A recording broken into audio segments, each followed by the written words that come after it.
How to fix when it says this sound isn't licensed on TikTok? Well, getting straight onto the video, there are certain ways. Now I'll teach you two primary steps on how you can fix it. If you're getting the error that this sound isn't licensed on TikTok, then one of the options is to simply switch your account back to personal account. So you can head into accounts and you can switch to personal account. If you're on business account, you get the option to switch to personal account here.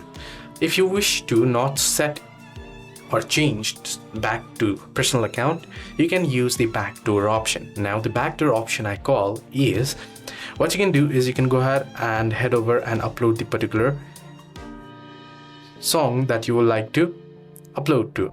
So for instance, you are getting this song isn't licensed when you are trying to upload a song with a video.